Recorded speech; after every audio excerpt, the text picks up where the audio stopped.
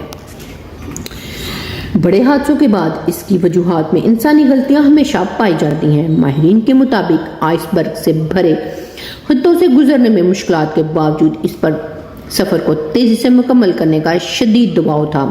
دراصل یہ دباؤ بلیو بینڈ کے اصول کے لیے تھا۔ 1839 میں شروع ہونے والا یہ اعزاز بحر اوقیانوس کو عبور کرنے والے تیز ترین جہاز کو دیا جاتا تھا۔ ٹائٹینک کو اس اعزاز کا سب سے مضبوط دعوے دار سمجھا جاتا تھا۔ پروفیسر الہو کہتے ہیں کہ اس زمانے کے مطابق ٹائٹینک بنانے کے لیے بہترین انجینئرنگ اور ٹیکنالوجی کا استعمال کیا جاتا تھا۔ اس وقت دنیا کی بڑی کمپنیوں کے درمیان جہاز بنانے کا مقابلہ تھا۔ اس وقت انگلینڈ اور جرمنی کے درمیان مقابلہ تھا کہ سب سے بڑے اور تیز ترین جہاز بنائیں۔ سب سے بڑے اور تیز ترین جہاز کو سرکاری طور پر بلیو بینڈ مل گیا۔ اس کارنامے کو حاصل کرنے کے لیے کسی بھی جہاز کے لیے پہلا سفر سب سے اہم سمجھا جاتا تھا۔ الہف کے مطابق پہلے سفر کے دوران جہاز کی حالت سب سے بہتر ہوتی ہے۔ جہاز پہلے سفر میں تیز ترین رفتار حاصل کر سکتا ہے اور ٹائٹینک نے بھی تیز ترین رفتار حاصل کرنے کی کوشش کی۔ بچ جانے والوں میں سے بہت سے لوگوں نے بتایا کہ جہاز کے کپتان کو ارد گرد کے علاقے میں برف کے تودے کے بارے میں اطلاع دی گئی تھی، لیکن اس نے جہاز کی رفتار کم نہیں کی کیونکہ وہ تیز رفتاری سے بحر اوقیانوس کو عبور کرنے کی کوشش کر رہا تھا۔ ٹائٹینک جہاز تیار کرنے والی کمپنی وائٹ سٹار لائن کا تیار کردہ جہاز اولمپک جو پہلے سال ہی حادثے کا شکار ہوا۔ ٹائٹینک اکیلا نہیں تھا۔ ٹائٹینک اکیلا جہاز نہیں تھا۔ اس جہاز کو چلانے والی company white star line company نے شہر کے ہارلینڈ اور وولف شپ یارڈ کو 20ویں صدی کے اوائل میں 3 جہاز بنانے کا حکم دیا تھا۔ توقع کی جا رہی تھی کہ عالمی معیار کے بنائے گئے ڈیزائن کے تینوں جہاز دنیا کے سب سے بڑے محفوظ اور سہولیات سے آراستہ ہوں گے۔ انجینئر سٹمپ نے کہا کہ ان منصوبوں کی اس وقت خوب تشہیر بھی ہوئی تھی۔ سن 1908 اور 1915 کے درمیان بنائے گئے ان جہازوں کو اولمپک کلاس جہاز کہا جاتا تھا۔ پہلے 2 بحری جہازوں 1908 میں اور اولمپک اور 1909 میں ٹائٹینک کی تیاری شروع ہوئی تھی۔ تیسرے جہاز کی تیاری 1911 میں شروع ہوئی، تاہم تینوں جہاز کسی نہ کسی حادثے کا شکار ہو گئے تھے۔ اولمپک جہاز جو جون 1911 میں بحری سفر کے لیے سمندر میں اتارا گیا اور اسی سال یہ ایک جنگی جہاز سے ٹکرا گیا، تاہم مرمت کے بعد اس کی سروس دوبارہ شروع ہو گئی تھی۔ پہلی عالمی جنگ کے دوران برطانوی بحریہ نے اسے فوجیوں کو ایک جگہ سے دوسری جگہ پہنچانے کے لیے استعمال کیا۔ 1918 میں یہ ایک جرمن آبدوز سے ٹکرا گیا۔ مرمت کے بعد 1920 سے اس کا دوبارہ استعمال شروع ہوا۔ پرانا اور قابل اعتماد سمجھا جانے والا یہ جہاز 1935 تک استعمال ہوتا رہا۔ ٹائٹینک نے اپنا پہلا سفر 10 اپریل 1912 کو شروع کیا۔ یہ انگلینڈ کے شہر کی بندرگاہ کے باہر ایک اور جہاز سے ٹکرانے سے بال بال بچا۔ یہ 14 اپریل کو ایک تاریخی حادثے کا شکار ہو گیا تھا۔ یہ تینوں جہاز اپنے زمانے میں بہت بڑے تھے، لیکن آج کے مقابلے میں بہت چھوٹے کہلائے جائیں گے۔ مردا کا کہنا ہے کہ وہ آج کے جہازوں کے مقابلے میں صرف ایک کشتی تھے۔ ٹائٹینک کی لمبائی 269 میٹر تھی۔ عملے اور مسافروں سمیت تقریباً 3300 افراد کو ٹھہرانے کی سہولت تھی۔ آج کا سب سے بڑا مسافر بردار جہاز ونڈر آف دی سی ہے، جس کی لمبائی 362 میٹر ہے اور اس جہاز پر عملے کے 2300 ارکان کے ساتھ 7000 مسافر سفر کر سکتے ہیں۔ ٹائٹینک حادثے میں 1500 کے قریب افراد ہلاک ہوئے، جس کے بعد سمندری جہازوں کے حفاظتی نظام کو بہتر بنانے کی کوشش شروع کر دی گئی۔ اس حادثے کے بعد سمندری جہازوں کی حفاظت کے لیے ریڈار جیسے آلات کی تیاری شروع کر دی گئی۔